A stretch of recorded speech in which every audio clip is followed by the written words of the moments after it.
What's up everyone? John Rettinger from Techno Buffalo here, and I want to give you guys a first look at some of the new features found on Android 4.4 KitKat and talk about some kind of cool nuances found on the Nexus 5. Let's go ahead and get started.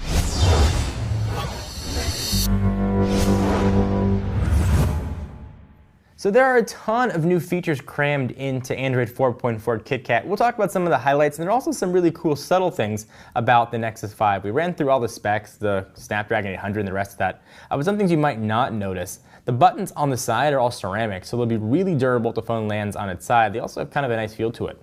Wireless charging is built in. It's the Qi standard, no need for a replaceable backplate. I'm looking at you, Samsung, I'm looking at you, Nokia, so that's kind of nice there. So there are a lot of great features in KitKat. Let's start with one of my favorite, and that is Google Now. You can now talk to it like you could on the Moto X, although unlike the Moto X, it's not going to learn your voice. Pretty much anybody could walk up to your phone when it's on and say, "Okay, Google, search Techno Buffalo." And then you get your full Google Now search. Anything you want to do on Google Now is still here. A couple people have asked if it'll work when the screen is off. It will not, and I'll show you. Okay, Google Now. Nothing, black screen. It also won't work from the lock screen. Okay, Google Now. Although from the lock screen you can swipe up and you can access Google Now directly there. But a kind of neat feature that you can talk to it now. I wish it had the same sort of technology the Moto X had. I wish it had the notifications the Moto X had when the screen is off. But it does have improved Google Now, and that is always good. So visually though, things have improved as well. You've got a new cleaned up menu bar. You don't have that line across the top. It sort of just sits there floating and looks really nice, in my opinion, right down below. So you can see that. You also have a new animation going to the app drawer. It's kind of subtle, but it is definitely there. You also have a translucent now app drawer. You can see the home screen sort of showing up behind it. Kind of neat. The Nexus 5 also has HDR Plus on the camera side, so if you want to take crazy HDR pictures, it'll take a few images and stitch them all together and give you one kind of awesome image.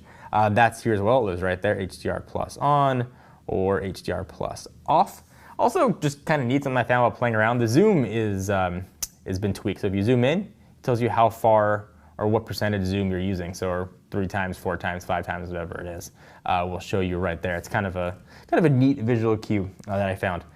Going back to the home screen, you also have a new settings icon. It's bigger, a little more cartoonish, but it kind of looks the same.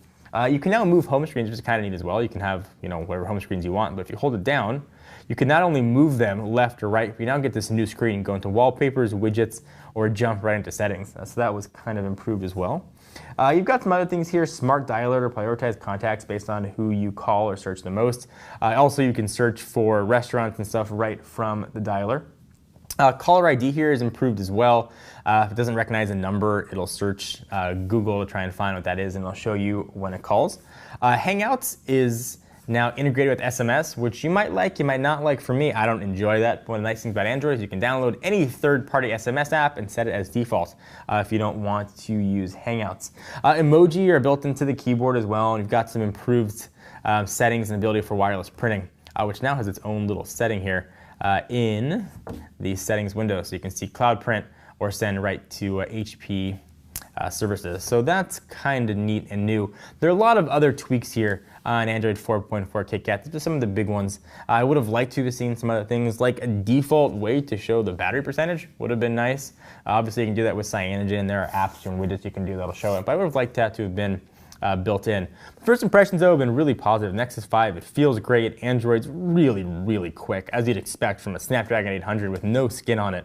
It's a blazing fast phone. Haven't quite yet tested the camera, but first impressions, it looks to be very good. Certainly an improvement over the Moto X, for example, and it looks certainly be an improvement over the Nexus 4 as well. We'll put all that stuff through the paces, and we'll cover it when we do our full review. But anything you guys want to see, be sure to let me know and leave in the comments down below. Till next time, I am John Rettinger from Techno Buffalo. This has been a first look and the Google Nexus 5 and a quick tour of Android KitKat. What's up everyone, it's Ashley. Thanks so much for watching that most recent video. If you enjoyed it, please click on the word subscribe right underneath me to get tons of more tech videos from us here at Techno Buffalo. We have got unboxings, comparisons, reviews, recaps, and everything else you can think of here on the channel.